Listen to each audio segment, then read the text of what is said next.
გიორგი მესამის გარდაცვალების მერე დემნა ცოცხალი ყოფილიყო თამარი გადადგებოდა. თამარი, როდესაც მამამისი გარდაიცვალა, არის 24 წლის და ეს ის ასაკია, როდესაც პრინციპში გათხოვილი უკვე უნდა ყოფილიყო.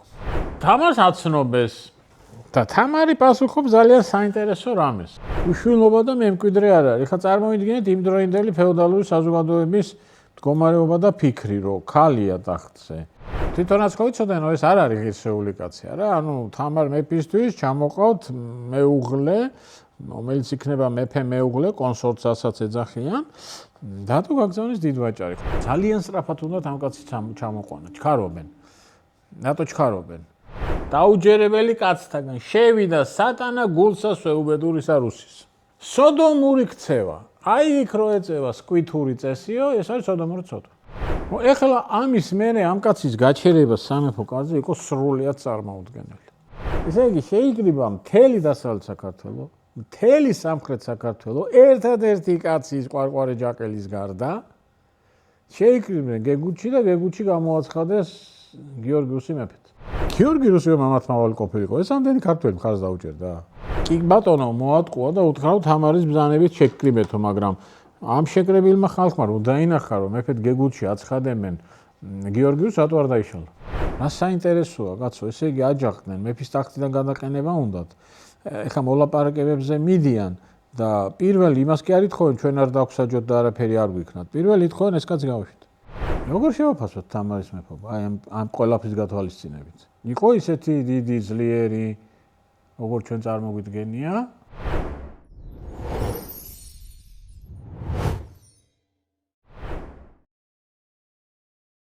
გესაუბროთ ეს ძალიან მნიშვნელოვან საკითხზე. კი ბატონო, თამარი ტახტზე ავიდა ყველაფერი, მაგრამ დადგა დგას დღის წესრიგში საკითხი, ეს არის მისი გათხოვების საკითხი.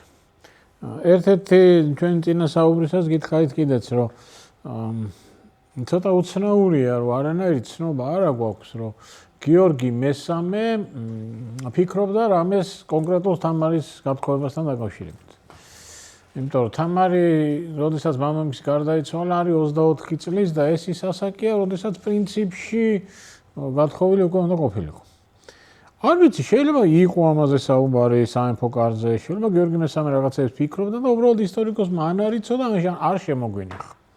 ყოველ შემთხვევაში ფაქტი ერთია, საკითხი დადგა სერიოზულად გიორგი მესამის გარდაცვალების, აი თამარის მეორედ მეფედ კურთხევის, მთელი ამ უგვაროების გადაყენების და ყუთლუ არსლანის გამოსვლის შემდეგ. დადგა ეს საკითხი. ხო ისე საინტერესოა, როგორ განიხილავდნენ, რა კრიტერიუმები ჰქონდათ. ორი ისტორიკოსი იყო ჩვენ თამარის რეალურად, მესამეც არის, რომელსაც ქვია ლაშა გიორგის დროინდელი მემატიანე, მაგრამ ის ძალიან მოკლედ აღწევს დაახლოებით ერთ გვერდს წერს თამარზე, ამიტომ ძირითადად საუბრობთ ბასილიეზოს მოძღვარზე და მეორე უცნობი ავტორია, რომელსაც ქვია ისტორიანი და აზმანი. აი რას წერს ბასილიეზოს მოძღვარი. შემოკრმეს წინაშე რუსუდან დედოფლისა და განზრახვითა ყოველთა წარავლინეს კაცი ვინმე რუსთა სამეფოდ. ქრისტიანობასა და მართლმადიდებლობისათვის მათ ნათესავისა და ესე ვერა კეთილად განაგეს. რამე თუ არცა კაცი იგი ღირსი საქმისა წარმოავლინეს და არცა მისი მეცნიერნი იყვნენ, რომელსა იგი მოიყვანდეს. ეს არ წერს რა, როგორ წერს უბრალოდ რომ კაცი გააგზავნეს ამ რუსეთის მეფესთან კეთილად ვერ განაგესო, ანუ არ იყო მანდამაინც კარგი განაწყვეტილებაო. არცა კაცი ღირსი საქმისა წარავლინეს, ნახეთ საინტერესო რამის წერს, ესე იგი ისეთი კაცი არ იყო, ვინც ამ საქმეს ეკადრებოდა. რატო ამას უბრალოდ არ წერს და იმ კაცისაცო, რომელიც უნდა ჩამოეყვანათ, იმის არაფერი არ იცოდნენ. მერე მოიწია კაცი იგი წავლინებულ და მოიყვანა კაცი დიდად გვარიანი. უდიდესი ყოველთა მათ მეფეთა მის კერძოსა და სახითაცა არა უმარჯვი, სახითაცა არა უმარჯვი, ნიშნავს რომ არ იყო ხა რა მახიჯი, ნორმალურია. არარას მეცნიერნი იყვნენ ჩვეულებისათვის მისისა. ორჯერ აქვს ხაზგასმული, რომ არ იციან ვინ არის. ვიზია საუბარი. საუბარი არის ანდრეი ბოგოლუბსკის შვილზე, რომელიც იყო რუსეთის ერთ-ერთი დიდი მთავარი. აი ეს არის ანდრეი ბოგოლიოვსკი, საკმაოდ მნიშვნელოვანი მთავარი იყო, ძალიან სერიოზული ფიგურა იყო, აიღო კიევიც, ну როგორ არის ის ამ დროს აი ამ კიევის რუსეთის სამთავრო ერთიანი დიდი სამთავრო დაშლილია და რამოდენიმე პატარ-პატარა სამთავროა, თუმცა ყავთ დიდი მთავარი. დიდი მთავარი არის ის, ვინც კიევში ზის. და ანდრეამ აიღო კიევი, გახდა დიდი მთავარი, მაგრამ კიევში არ გადასულა საცხოვრებლად. ბოგოლიოვში ცხოვრობდა თავისთვის და იმიტომ ქვია ანდრეი ბოგოლიოვსკი. და 1074 წლის 28 ირს მოკლეს. შეთქმულებმა მოკლეს. ეს არის, ასე ვთქვათ, მისი მკვლელობის სცენა. და მას ყავს შვილი. ერთ-ერთი მისი შვილი არის იური. მისი დაბადების თარიღი ზუსტად არ ვიცით. ნუ თქვენ ხედავთ ეხა წერია 1060-1065 წლებში. ნუ თუ ფიქრობთ, რომ თამარით სადღაც 1060 წელს დაიბადა, ნუ დაახლოებით ანტოლები არიან. ნუ ნოვგოროდის მთავრად ითვლება იური, ოღონდ ეხაც ნახეთ, ნოვგოროდის მთავარი რო იყო, მაქსიმუმ 12 წლის შეიძლება ყოფილიყო. ანუ სიმბოლურად იყო ეგ. ნოვგოროდელებმა ანდრეი ბოგოლიოვსკის თხოვეს, რომ გვინდა შენი მფარველობა, ვინმე გამოგვიზვანა მთავრად, და ამათ თავის შვილი გააგზავნა. აქ რა განზრახვები ქონდა ანდრეას თავის შვილთან დაკავშირებით ძნელი სათქმელია, მაგრამ ოდესაც თქვა 12 წლის ბავშვს აგზავნის სადღაც მთავრად, ეს ნიშნავს, რომ მასზე გარკვეული გეგმები ქონდა. ხო, იქ დაიწყებდა ის მთავრობას და ნუ მერე გააგრძელებდა ამ თავის კარიერას. თუ თქვენი შვილი არ კითხულობს, მაშინ ეს ის ადგილია, სადაც უნდა გვესტუმროთ. ფასკუნჯი გურამ მეგრელიშვილის წერის საავტორო სკოლა. თამარს აცნობეს და თამარი პასუხობს ძალიან საინტერესო რამეს. ვით არ ღირსა შეუტყვებელი ესე ქმნათ, არა ვიცით კაცის ამისა უცხოსა ქცევა და საქმე, არც სამხედრობისა, არცა ბუნებისა, არცა ქცევისა, მაცალეთ ვიდრემდით, განიცადოთ ყოველთა სიკეთეთა, გინა სიდროგა მისი. აბსოლუტურად სწორია, ხო? თამარი არ ეუბნება, რომ არა. თამარი არ ეუბნება, რომ დავიცადოთ, იმიტომ რომ არ ვიცით ამ კაცის არც სამხედრო ნიჭი, არც ზოგადად ხასიათი, არაფერი, დავიცადოთ, ვნახოთ, გამოჩნდება ეს კაცი თავს გამოაჩენს. არა, სასწრაფოდ ჩქარობენ, ნახეთ. უშვილობასა მოახსენებდეს სახლისა მისისა, უნაყოფობასა ტორტვინავდეს და წინამძღოლთა სპათასა ითხოვდეს. ეს წინამძღოლის სპათა გასაგებია, ხა ამის პასალ არ გიყავს, მაგრამ ჩვენ მიცხოვული ვართ, რომ მეფე არა ტრადიციულად ის არის მთავარი, ის უნდა იყოს ბრძოლის ველზე. ამ ახლა ჯარის წინამძღოლობის საკითხს კიდე ეშველებოდა. მთავარი ეს იყო. უშვილობა და მემკვიდრე არ არის. ხა წარმოიდგინეთ იმდროინდელი ფეოდალური საზოგადოების მდგომარეობა და ფიქრი, რომ ქალია ტახტზე. რა იქნება, მემკვიდრე იქნება, არ იქნება. თეორიულად ალბათ ფიქრობენ, რომ დაუშვათ მემკვიდრე არ დარჩა, რა იქნება. ამავე დროს ბუნებრივია სავის თავზეც ფიქრობენ. ამიტომ ეს ძალიან მნიშვნელოვანი არგუმენტია, რომ სასწრაფოდ საჭირო არის მემკვიდრე, იმიტომ რომ მემკვიდრის დაბადების შემთხვევაში დაწყნარდება, ყველაფერი დაალაგდება, დამშვიდდება. საქმეში ჩართეს თამარის მამიდა რუსუდანი და ნუ მოკლედ თავში გაიტანეს. თავისი გაიტანეს და შედგა ქორწილი. ეს არის დაახლოებით ჩვენ ვარაუდობთ 1185 წლის მეორე ნახევარი. თუ გიორგი მესამე გარდაიცვალა 1184 წლის მარტის ბოლოს, ნუ სავარაუდოდ 1 წელი ქორწილი არ იქნებოდა. ამიტომ ეს არის სადღაც 1185 წლის აპრილის შემდგომ პერიოდი, როდესაც მოხდა ქორწინება. გარდა ამისა, დრო უნდა ხო გაგზავნას, გამოგზავნას ამ ყველაფერს. გამოჩნდეს რუსთა სკვითურნი ნაღებითა, ბუნებითა და სიმთვრალეთა შინასაძაგელთა უწესობა. და 2.5 წელთა ვითა გრდემლი მოითმენდა მხნე თამარი უკეთურობასა რუსისა. ნუ ეს სიმთვრალეში უწესობანი გასაგებია, კი ბატონო, მაგრამ აი მეორე ბრალდემ არის სკვითური ბუნება. სკვითური ბუნება რა არის, ამას ჩვენ ცოტა ხანში ვნახავთ. ნუ მერე რუსი გაუშვეს და მცირედ რამე აგიძრეს იმერელ სვანი მსგავსად ჩვეულებისა. ესე იგი, იმერელ სვანებიო განდგნენო თავისი ჩვეულებიდან გამომდინარეო. ხო, ცოტა საინტერესოა, რას გულისხმობს ამ ჩვეულებიდან გამომდინარე, იმიტომ რომ ბაგრატ მესამიდან მოყოლებულიო გადავხედოთ ერთიან საქართველოში, დასავლეთ საქართველოს ფეოდალთა აჯაყება აქ ამ ამბებამდე პრინციპში არ აქვს. და რუსი მოიყვანეს, რეცა კვალად განსამეფებლად, რუსი მოიყვანესო, როგორც ჩანს, ისევ გასამეფებლად. აი ეს არის, რასაც გვეუბნება ჩვენ ვასილე ეზოს მოძღვარი. მაგრამ მის ცნობებს ავსებს მეორე ისტორიკოსი. ავსებს და უფრო საინტერესოდ. აი მოდით ახლა ვნახოთ წავყვეთ ისტორიიდან დაზმას რა ხდება. ამირა ქართლისა და თბილისისა სახელით აბულასან. ესე იგი აქ ჩვენ ვიგებთ ვინ არის ინიციატორი, ანუ ვინ თქვა პირველად. ეს არის ამირა ქართლისა და თბილისისა აბულასან. ეხლა ამ აბულასანის წარმომავლობაზე არის განსხვავებული მოსაზრებები. ნაწილი თulis რომ ეს კუთლუარსლანივით არ არის ფეოდალი და არის მოქალაქეთა ზედაფენიდან გამოსული დიდვაჭარი, თუმცა არის მეორე მოსაზრება, რომელსაც მეც ვემხრობი, რომ ეს არის ფეოდალი. უფრო მეტიც ეს არის ფეოდალი დასავლეთ საქართველოდან. და ეს არის ის აბულასანი, რომელიც მოიხსენიება ვერის ბაქში, რომ ლურჯი მონასტერი დგას იმის წარწერაში. ლურჯი მონასტერს აქვს ესეთი წარწერა, რომ ის აღაშენა ერისთავმა ქართლისა, რუსთავის ამირ თამირამ, 7 მთიულეთის პატრონმა აბულასანმა. და ვეთანხმები იმ მოსაზრებას, რომ ეს კაცი გახლავთ. ხო, ამ ხელატიტულია რა, ქართლის ერისთავი, რუსთავის ამირა, 7 მთიულეთი. 7 მთიულეთი ეს არის ქართლის მთიანეთი. ამის პატრონი. აი ის ადგა და თქვა, მე ვიცი შვილი ხელმწიფის ანდრია დიდისა რუსთა მთავრისა. რომელსაც მონობენ 300 მთავარნი რუსთანი. 300 მთავარი არ არის, მაგრამ იგი მცირედ დარჩომილობასა მამისაგან ექსორია ქმნილ იქნა ბიძისა სავალათა წოდებულისა. ძალიან საინტერესოა, ზუსტი ინფორმაცია აქვს. ნამდვილად ანდრია რომ მოკლეს მისი ტახტზე ავიდა მისი ბიძა ვსევოლოდი, რომელსაც აქ სავალათი ქვია, ნამდვილად იური გამოაძევეს. ანუ ინფორმაცია კარგად აქვს ეს აბულასანს, როგორც ჩანს წინასწარ შეკრიბეს ეს ყველაფერი, მთელი ინფორმაცია. და არს იგი ყივჩახთა მეფისა სევინჯის ქალაქსა. და მაშინ მოისმინეს, რა ქვია, მომსმენელთა მისთა უხმეს ერთი მკვიდრთაგანი, დიდვაჭარი ზანქან ზორაბაბელი.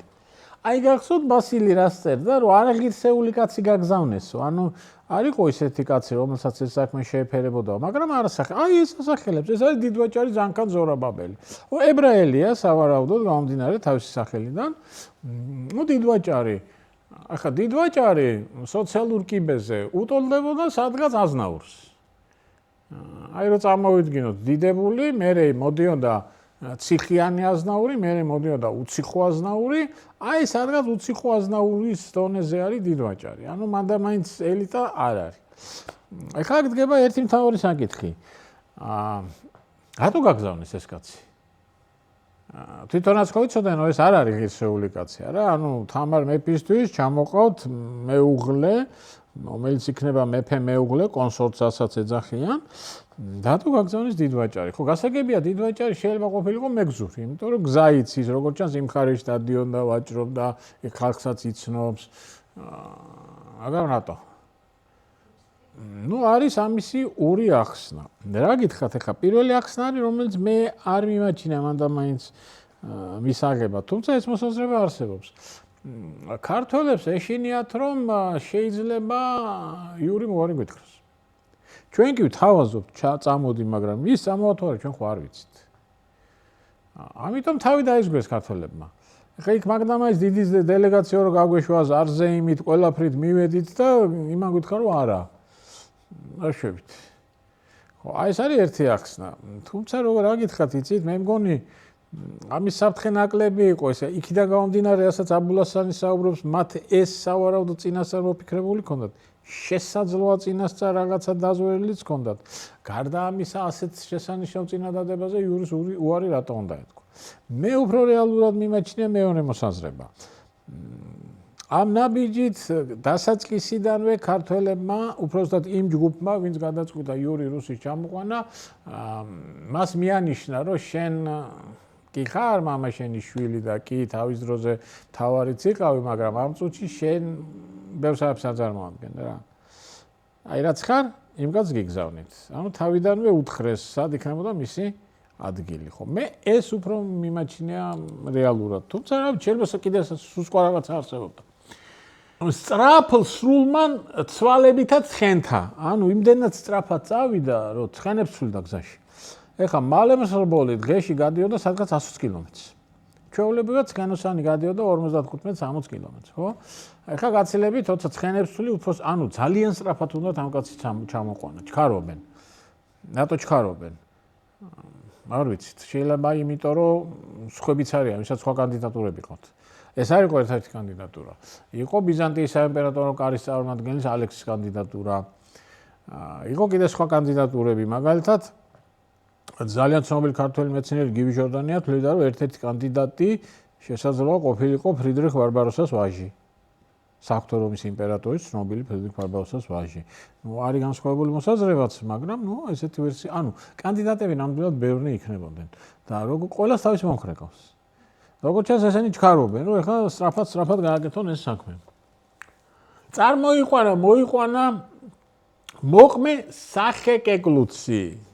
ლამაზი, ის წერს არ იყო მახინ, ეს წესო ლამაზია, სახეკეკლუცი.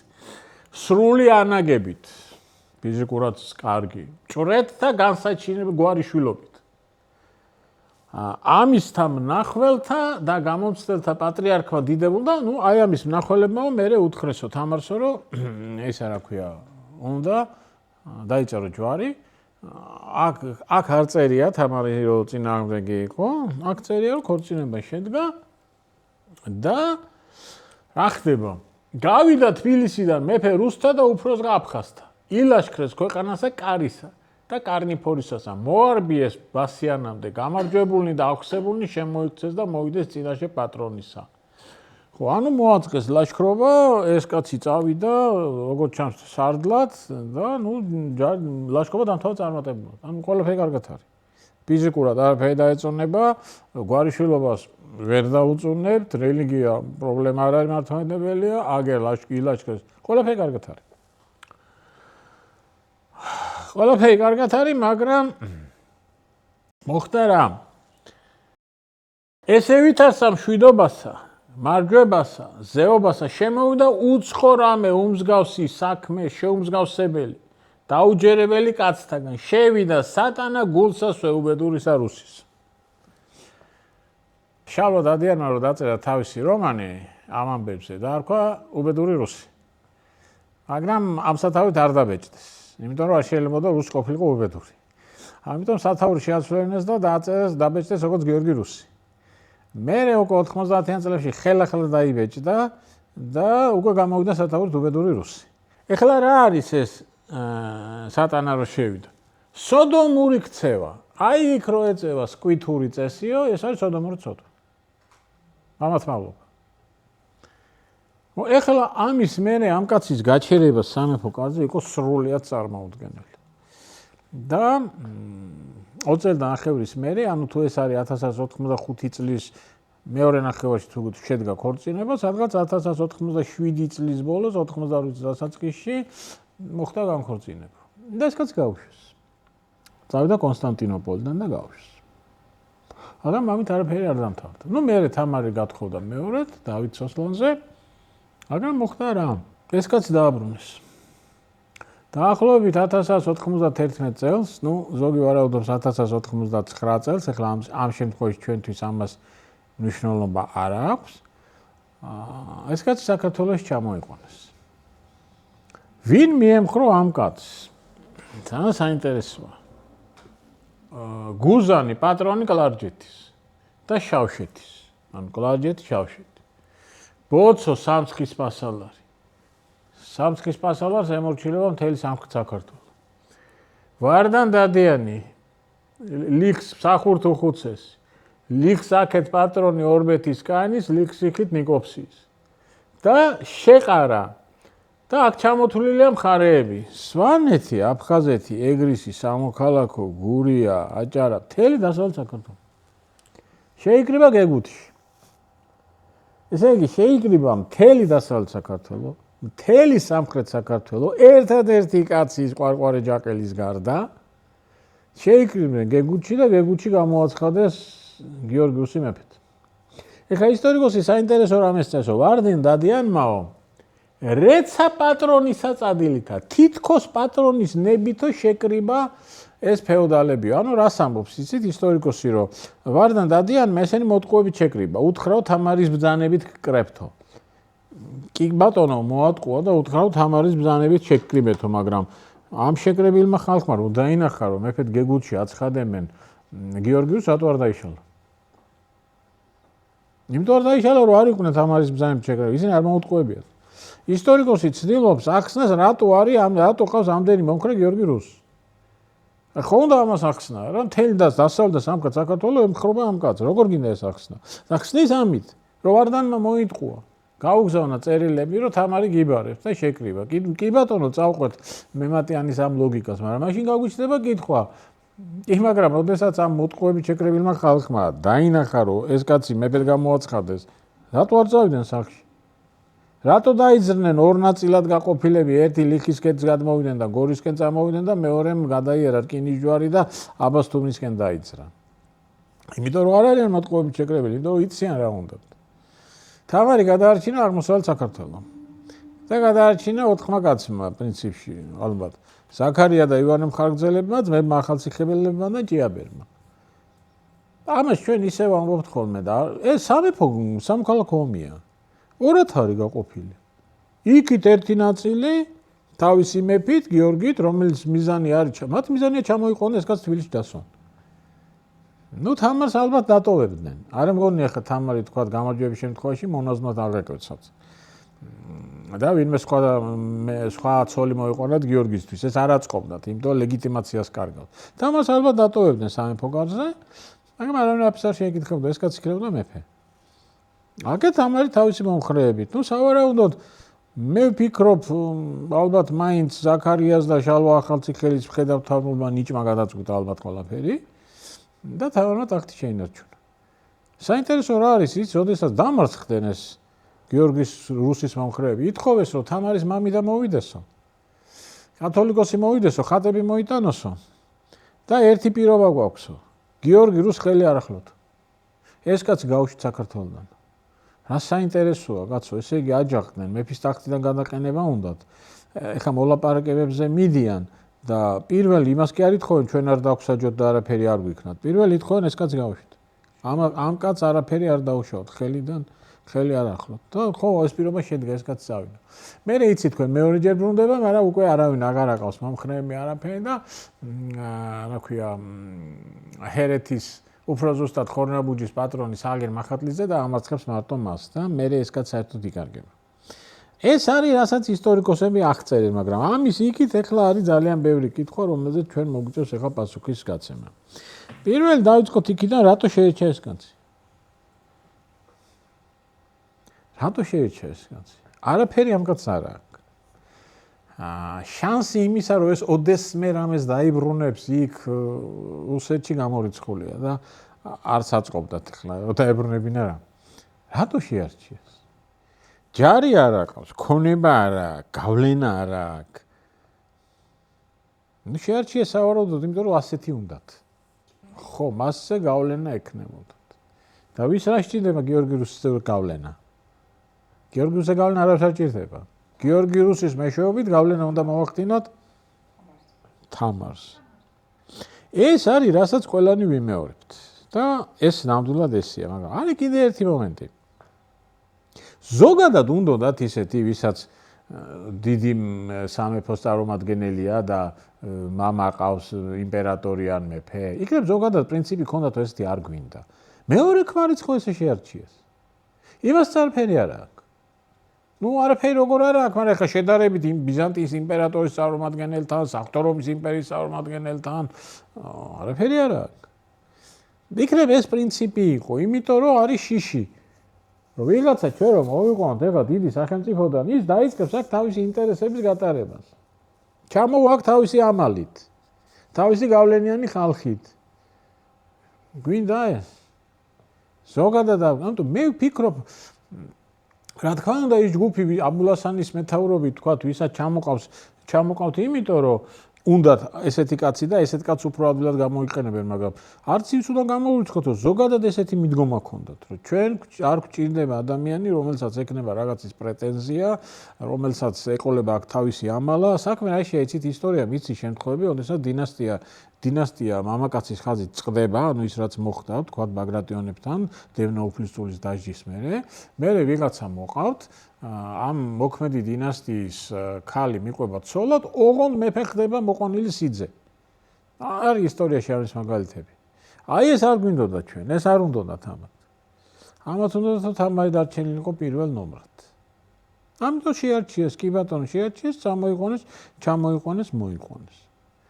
აი ხა ჩდება მეორე საკითხი. რამდენად რეალურია ეს ბრალდებები, რაც გაისმა? ვერ გამოვრიცხავთ. სკვითებში ცხოვრობს, სკვითებში არის ესეთი შემთხვევები, არც თუ იშვიათად. ქრისტიანობისაგან განსხვავებით ეს არ ითვლება ცოდვად. ამიტომ გამორიცხული არ არის. მაგრამ აქ ჩდება ერთი მარტივი კითხვა. მე ეს თავის დროზე ილია ანთელავამ დასვა და ძალიან საინტერესოდ უკავშირდება ქართველის მენტალიტეტს. გიორგი რუსიო მამათმავალი ყოფილიყო, ეს ამდენი ქართველი მხარს დაუჭერდა. არ ვიცი, ხო, ამიტომ ეხლა ჩდება რა. აშკარა არის, რომ სამეფო კარზე არის რამოდენიმე დაჯგუფება. იქ წერია კიდეც ისტორიამ დააზმანთა, რომ ალექსის ჩამოყვანა უნდოდა ვიღაცებს ბიზანტიიდან და ძალიან უკმაყოფილონი დარჩნენ, ოდესაც მათი კანდიდატურა არ გავიდა. ანუ სამეფო კარზე მიმდინარეობს ბრძოლა პირობებისთვის. და რაღაც მომენტში აბულასანის ჯგუფი, მოდი ესე დავარქოთ, აბულასანის ჯგუფი. რაღაც მომენტში კარგავს გავლენას. რატომ მოხდა ეს, როგორ მოხდა, რანაირად მოხდა, არ ვიცით. და წინააღმდება მეორე ჯგუფი, რომელსაც აბულასანის ჩამოყვანილი კაცი არაფერში არ ჭირდება. ეს კაცი ხელს უშლის. რა თავის კანდიდატურები ყავთ, ყოველ შემთხვევაში ეს მათი კაცი არ არის. ეხლა რა უნდა ქნან? ერთ-ერთი გამოსავალი არის, უნდა განქორწინება მოითხოვ, მაგრამ ქრისტიანული წესით ჯვრისაყრა არ შეიძლება. გინდა მეფე იყავი, გინდა ყმა, რაღაცა ძალიან მნიშვნელოვანი რაღაც დარღვევა უნდა იყოს. ამას ხო არა უნდა ეკთათ. ლოთობა შეიძლება საკმარისი არ ყოფილიყო. მე უბრალოდ ვერსიებს გეუბნებთ. რეალურად რა მოხდა, არავინ არ ვიცით. ხო ესეთი ვერსია რომ მოიგონეს. და ამას რო იტყვი, ამის მერე ვერავინ ხმას ვერ ამოიღებს, რომ ეს კაცი სამეფო კარზე დავტოვოთ. ამიტომ მე ვეთანხმები იმ მეცნიერთა მოსაზრებას, რომ საქმე გვაქვს პოლიტიკურ ბრალდებასთან. და აი ამან გამოიწვია ის, რომ გიორგი რუსი საქართველოსთან გააწევს. მაგრამ ნახეთ საინტერესოა, ის ჯგუფი არ ჩერდება. ის ჯგუფი ჩვენ აბულასანის ჯგუფი დავარქვით, მაგრამ ვარდან დადიანიც იქ არის, როგორც ჩანს, მინიმუმ. და ვარდანი მსახურთუხუცესია, ამხელაკაცია. არ ჩერდებიან. რატო არ ეგუებიან იმას? რომ ვიღაცა სხვა მოვიდა. ასეთი საფრთხე პიროვნული არ ემუქრებათ. არავინ არ იჭერს, ქონებას არ ართმევს, აგერ თანამდებობაზე სამსახურთუხუცესი ვარდანი არავის არ გადაუყენებია. ანუ პირადად მათთვის თითქოს არაფერი არ იცვლება, ხო? შეიძლება რაღაცა ოდნავ გავლენა დაკარგეს, მაგრამ კაცი სამსახურთუხუცესია ლაპარაკი გავლენის დაკარგვაზე რთულია. რატო უნდათ ეს? ესე იგი, იმდენად ჭირდებათ ეს კაცი, რომ ამის გარეშე ვერაფერს ვერ ახერხებენ და ჩამოყავთ. და მიდიან ძალიან მძიმე რაღაცაზე. პარალელურად მეფეთ აცხადებენ გეგუთში. ეს ხო არ არის პატარა ბავშვებია რა, ხელა გამოცდილი ხალხია, ანგარიშს უწევენ იმას, რას აკეთებენ. მეფეს ცვლიან. მიდიან ამაზე. ანუ რადიკალურ უკანასკნელ ნაბიჯზე მიდიან. იმიტომ როგორც ჩანს, აი რაღაცა უნდათ გააკეთონ. და ამიტომ იყო ის მოსაზრება, რომელიც მე გითხარით, რომელიც თავის დროზე გამოითქვა, რომ ეს ყველაფერი ცალ-ცალკე რო განვიხილოთ, გამოდის ცოტა არეულ-დარეული და ქაოსური. გამოვიდნენ ერთი რამ ითხოვეს, მეორე ითხოვეს, იქ უაროები იტყულა, გამოდის რაღაც ქაოსი. თუ ამას წარმოვიდგენთ, რომ ეს ყველაფერი ერთი ჯაჭვია, რომ ეს არის ჯგუფი, რომელიც ცდილობს საქართველოში გარკვეული რეფორმების გატარებას და იწყებს ამას ძალიან მშვიდად ჯერ კარავს ითხოვს, მერე ეს კარავი არ გამოდის. მაშინ ძალიან ეშმაკურ გზას მოიგონებენ და მოდი რახან თამარზე ვერ ვახდენთ გავლენას, то სხვებიც არიან. მოდი ახლა ისე ვქნათ, რომ თამარის ქმრად მოვიყვანოთ ისეთი, ვის მიქმშობითაც გავლენას მოვახდენთ. იწყებენ ამ გეგმის განხორციელებას, ვიღაცები ეწინააღმდეგებიან. ეს გეგმა იშლება და მაშინ უკანასკნელ ნაბიჯს დგამენ, იმიტომ რომ მეტი არაფერი აღარ დარჩენიათ, ხო? აი თუ ესე შევხედავთ, ნახავთ თუ ძალიან საინტერესო ვითარება გვაქვს. ესე იგი ამათ მოწინააღმდეგე ჯგუფით სერიოზულია. და ისიც სერიოზულია იმითაც, რომ რაღაცა ეს გეგმები არ ანუ რაღაცა ის სახელმწიფოს მმართველობასთან, სახელმწიფოს შეცვლას, მმართველობის შეცვლასთან დაკავშირებით, როგორც ჩანს, არის ძალიან სერიოზული წინააღმდეგობა. არის კიდე ერთი მომენტი. თუ თქვენი შვილი არ კითხულობს, მაშინ ეს ის ადგილია, სადაც უნდა გვესტუმროთ. ფასკუნჯი გურამ მეგრელიშვილის წერის საავტორო სკოლა. თვითონ პირადად გიორგი რუსის საკითხი. რამდენად თანახმა იყო ის ეთამაშა მეორე როლი. აი დავით სოსლანი დათანხმდა. და თამარია. კი, დავითიც იწოდება მეფეთ ახლა, მაგრამ ცხადია თამარია პირველი, დავითია მეორე, მუდმივად მის ჭდილშია. და გიორგი რუსი რამდენად იყო ამაზე თანახმა. არის ესეთი ვერსიაც, რომ კონფლიქტი იმანაც გამოიწვია, რომ გიორგი რუსმა არ ისურვა ყოფილიყო მეორე. მან თქვა, რომ მე ვარ, კაცი ვარ, მამაკაცი ვარ. აგერ ჯარს სარდლობ ყველაფერი და მე უნდა ვიყო პირველი. ნუ ის რაც მე გითხარით, რაც ხდებოდა და მომხდარა სხვადასხვა ქვეყნებში. აი ესეც შეიძლება იყო ერთ-ერთი მიზეზი იმისა, რომ ამ კაცის აქედან გაგდება მოისურვეს და გაუშვეს. არის ერთი საინტერესო ფრაზა მე წინაზე გითხარით, რომ როდესაც დავით სოსლანის კანდიდატურა დადგა, აი ესეთ რამეს ამბობს თამარი. მოწამე არს ჩვენ და ღმერთი, აროსდრეს ყოფილა გული ჩემი მოწადინე ქმროსნობისა. არცა პირველ, რაც არც აც. ანუ არ მინდოდაო გათხოვება არც მაშინ არც ახლა. საინტერესო რაღაცას ამბობს. მე ამბობს რაღაცა. არა მოსლოდა უწაღმართობა ჩემი საყდარსა, რომელიც წმუნებულ ჩემ და არს, ამის გამო რომ მე იძულებული ვარო, რომ ეხლა გავთხოვდეო. ანუ პირდაპირ ეუბნება რა, რო არ ყოფილიყო ვითარება. ეს ეხლა ამას მე არ მინდოდა გათხოვება არც პირველად, არც მეორად, როგორ გავიგებთ, ყველას შეგვიძლია თავისებურად გავიგოთ, მაგრამ ამას ცოტა თუ გავავრცელებთ, მე ესეთი თავისდება მექნება, რომ ამით ფაქტობრივად ამბობს, რომ მეფობა არ მინდოდა. აბა რა, ხა რას ნიშნავს თუ ტახტზე ადიხარ და არ გინდა გათხოვება, ან მემკვიდრე არ გინდა, ესე იგი დინასტიას ამთავრებ. ანუ არჩევანი რო ქონოდა. ტახტს ალბათ არ აირჩევდა. აი დევნე რო ცოცხალი ყოფილიყო, გიორგი მესამეს ტახტზე რო აიყვანა თამარი, მაინც ჩემი აზრით. ალბათ გიორგი მესამის გარდაცვალების მერე დევნე ცოცხალი ყოფილიყო, თამარი გადადგებოდა. აი აქედან გამომდინარე ვარაუდობ. აუ სხვანაირად არს ნიშნავს ეს. არ მინდოდა არც მაშინ, არც ეხლა, მაგრამ იძულებული ვარ ეს გავაკეთო. აი ეს რო არ უნდოდა მეფობა. არ ვიცი, იქნებ სადღაც რაღაცაში ჩანს. აი მის მეფობის პირველ ეტაპზე. და იქნებ ამ ჯგუფმა ეს დაინახა. რომ რაღაც არ ვიცი, შეიძლება რაღაცაში გამოჩნდა ეს მის ქმედებაში, მის საუბარში. და ამათ ჩათვალეს, რომ ხო, ნუ აი არ უნდა, მაშინ რაღაც სხვა გავაკეთოთ. ვერ გეტყვით, ხო, ერთი რამ ცხადია, რომ ძალიან საინტერესო ეპოქა გვაქვს. ძალიან მნიშვნელოვანი ეპოქა გვაქვს. მოყოლებული 1184 წლიდან, როცა თამარი ადის ტახტზე, დამთავრებული 1191 წელს თუ იყო ეს აჯანყება გიორგი რუსის, მთელი 7 წელი ჩვენ საკმაოდ სერიოზული რყევა გვაქვს ქვეყნის შიგნით. უგვაროების გადაყენება, ყუთლუ არსლანის გამოსვლა, საეკლესიო კრება, რომელზეც კათოლიკოს პატრიარქი არ დაასწრეს, გიორგი რუსის ჩამოყვანა, გიორგი რუსის განდევნა, მთელი 7 წელი ქვეყანაში არის ძალიან მძიმე შიდა ვითარება. ამ დროს მახლობელ აღმოსავლეთში სერიოზული ამბები ხდებოდა და ჩვენ აქედან გამოთიშული ვართ.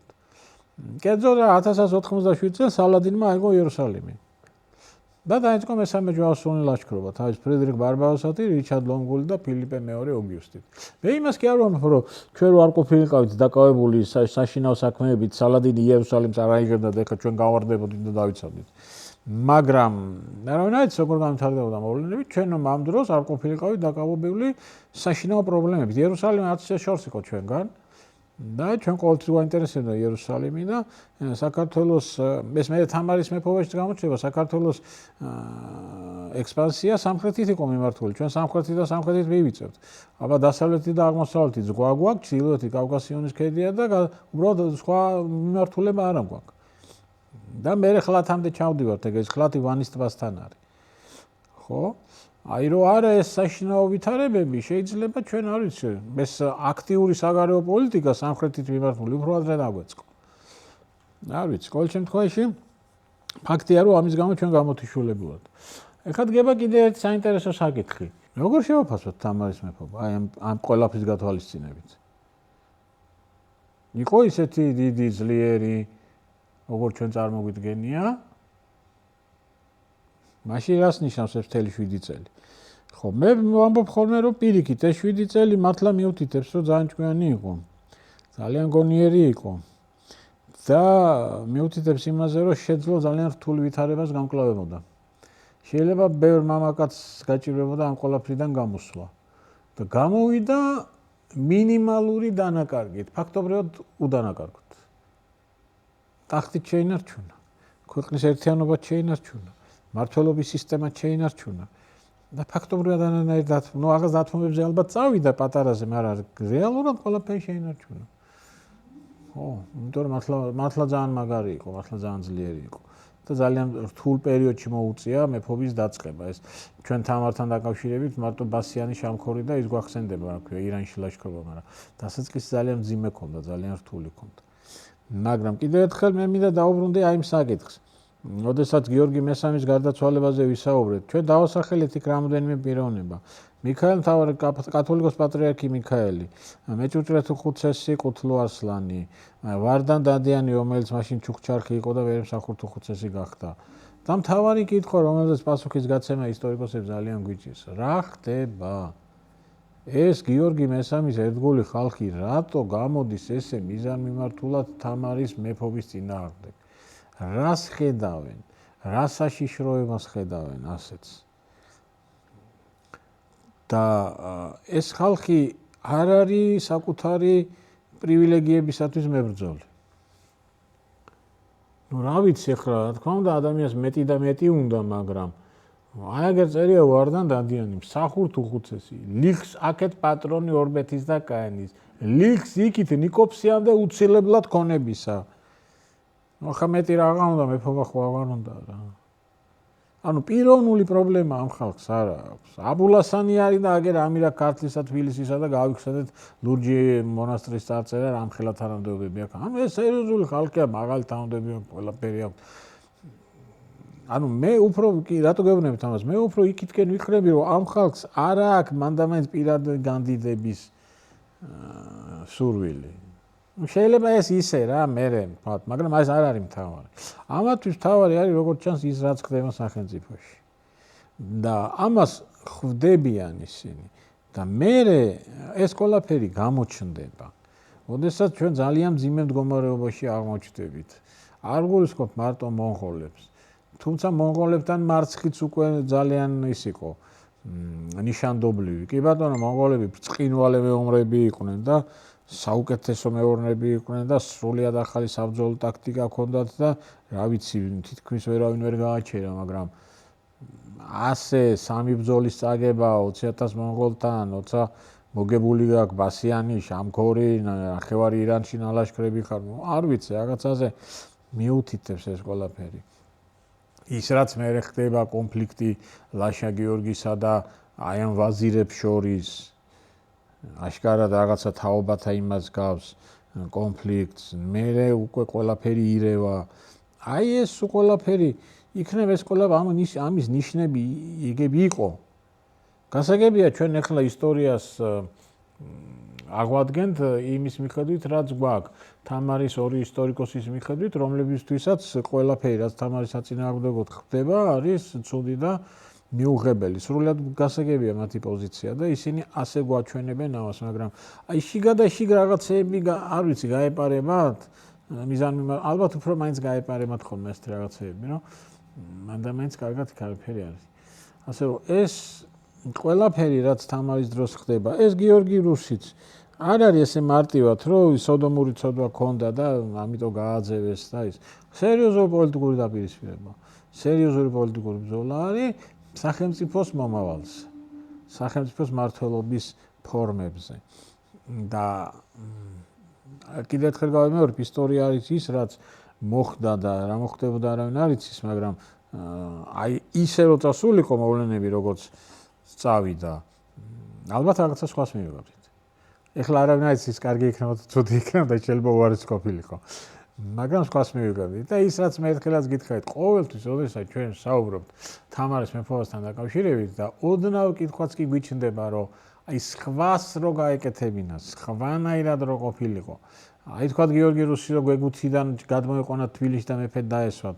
რა იმაზე უკეთესი იქნებოდა საქართველოს ვიდრე თამარის თქვათ გარდაცვალების ჟამსარი, ნიკოფსიიდან და არუბანდამდე თავისი ვეფხის ტყაოსნი და თავის ყველაფრით, ნუ პასუხი ავტომატურად გვაქვს რომ არა. იმიტომ რომ ამაზე მეტის გაკეთება მართლა შეუძლებელი იყო. მაგრამ აქ საუბარი არ არის დროის მოკლე პერიოდზე, ერთი მეფის მეფობაზე. აქ საუბარი არის უფრო ხანგრძლივ პერიოდზე, ხო? ანუ როგორ გითხრათ, ეგებ იმ ყველაფრით, როგორც ეს განვითარდა, ჩვენ მოვიგეთ პატარა დროში, მაგრამ წავაგეთ ხანგრძლივ დროში. მაშინ, როცა ეგებ პირიქით ყოფილიყო, შეიძლება პატარა დროში თამარის მეფობის გარდაცვალების წამს შეიძლება ასეთი ძლიერი არ ყოფილიყავით, მაგრამ სამაგეროდ ეს ყველაფერი თეორიაა და აქ ახლა ვერავინ ვერაფერს ვერ იტყვის, უბრალოდ ვინცაც როგორ უნდა შეუძლია ისე გააკეთოს ეს, მაგრამ ის კიდევ ერთხელ ვიმეორებ, რომ ესე მარტივად არ არის. ძალიან სერიოზული პროცესები მიმდინარეობს და ამ სერიოზულ პროცესებს სერიოზული საფუძვლები აქვს, რომლებიც ჩვენ უბრალოდ არ ვიცით.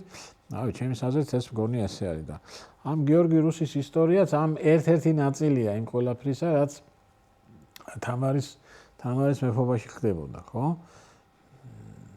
აი, განსაკუთრებით მნიშვნელოვანი არის კიდევ ერთხელ მივხვდით მის დაბრუნება. კი ბატონო, მოიყვანე, იყო, წავიდა, რატო არ შეიმოე? მით უმეტეს თუ ეს აჯანყება 1091 წელს მოხდა, ესე იგი დავით სოსლანის მოყვანიდან 3 წლის მერე. 3 წელი საკმარისი დროა, რომ თქვა ახალციხე შეეგუა რა. აღიარო მარცხი. არა, მიზან მიმართულად ამაზე როგორც ჩანს ფიქრობენ, ამაზე მუშაობენ. იქ ცოტა უცნაურად აქვს ისტორიაინ და აზმანს, რომ ბიზანტიაში ჩასული არის მეჭურჭრე თურქუცესის ნაცვალი. და შემთხვევით შეხვდა თითქოს ქალაქ კარში და უთხრა წამოდიოდა, ისიც წამოვიდა გიორგი რუსი. ეხლა როგორ გჯერათ ესე, რომ შემთხვევით ქალაქის ქუჩებში გიორგი რუსი შეხვდა მეჭურჭრე თურქუცესის ნაცვალს, იმან უთხრა წამოდიოდა, ესეც წამოღვა? არა, როგორც ჩანს ეს მომზადებული იყო. სად უნდა ჩამოსულიყო, აქედან კაცი იყო გაგზავნილი და იმან ჩამოიყვანა. ასე რომ აქ შემთხვევით არაფერი არ ხდება. რა ვიცი. ერთ-ერთი საინტერესო ეპოქა არის საქართველოს ისტორიის. ზოგადად ეს მე-12 საუკუნე არის ძალიან საინტერესო ეპოქა. ყველანაირად, მაგრამ აი მეორე მხრიდან თუ შევხედავთ, ასე თქვა, დაფარული მხრიდან, არა? საკმაოდ სასტიკი ეპოქა გამოდის. მინიმუმ 3 აჯანყებული და დამარცხებული უფლისული ყავს. ვახტანგი, დავით მეხუთე, რომელმაც მართალია მერე მეფობა მოიპოვა, მაგრამ გაურკვეველ ვითარებაში გარდაიცვალა და დემნა. ნუ მერე ეს ყველაფერი, ასე რომ რთული პერიოდია. ის რაც დავითმა შექმნა და საფუძველი ჩაუყარა. აი მერე იმისი განვითარება იყო საჭირო და იმისი გამტკიცება და ჩვენ პირიქით, აი როგორც ჩანს ცოტა გვიჭირდა ამ ხრივ, გვიჭირდა, იმიტომ რომ დავითის გარდაცვალებიდან მალევე იწყება ეს ყველაფერი, ხო? დავითის გარდაცვალებიდან 5 წლის მერე უკვე შეთქმულების მცდელობა არის. აი შეიძლება ჩვენ ისტორიას ამ მე-12 საუკუნეს, რომელიც მართლა ძალიან დიდია და ბრწყინვალეა და ბრწყინვალე მეფეები ყავს, მაგრამ შეიძლება აქვს აი ეს დაფარული მხარეც, რომელიც მანდ-ამაინც პოპულარული არ არის, მაგრამ ისტორია ისეთი უნდა ვიცოდეთ, როგორიც არის, კარგიც და ცუდიც, რაც მოგწონს და რაც არ მოგწონს ისიც და ამიტომ ესეც საჭიროა. არ ვიცი ხარ რამდენად დალაგებულად გითხარით, უბრალოდ მინდოდა მეჩვენებინა, რომ არ არის ესე მარტივი ეპოქა. და ალბათ ჩვენ კიდე რამდენი რამე არ ვიცით. ხო წარმოგიდგენიათ ვარდან დადიანის დღიურები რო ვიპოვოთ სიტყვაზე. რა ან აბულასანის რაღაცა რა. სულ სხვანაირად წარმოვიდგენ, სულ სხვა რაღაცას ვიზამ. ანუ მე ამ ყველაფრის საფუძველზე ჩემი აზრია, მე ვამბობ ხოლმე რომ საქართველოს არის მიაღწია განვითარების რაღაცა ერთ ძალიან მნიშვნელოვან ეტაპს. წარმატებებით, გამარჯვებებით ყველაფრით და ეს ავტომატურად უნდა გარდასახულიყო რაღაც ახალში. აი უბრალოდ ვეღარ გარდაისახა, იმიტომ რომ აქ ჩაერია საგარეო ფაქტორი. რომელმაც ძალიან დიდი როლი ითამაშა იმაში, რაც მე ჩვენ მოხდა. ჩვენ მე ისე დავსუსტით უკვე არაფრის განვითარებისთვის აღარ გვეცალა. ერთადერთი გვეცალა იმის, რომ როგორმე გადარჩენილიყავით. ასე რომ შეიძლება ითქვას, რომ რაღაცები დავკარგეთ. თუ გიყვარს წერა, თუ გაქვს სათქმელი სამყაროსთვის და თუ გინდა რომ დაწერო წიგნი, მაშინ გვესტუმრე, აქ გვაქვს კურსები როგორც ზრდასრულებისთვის, ასევე მოზარდებისთვის, აქ გასწავლით წერას და გამოცემთ თქვენ საკუთარ წიგნს.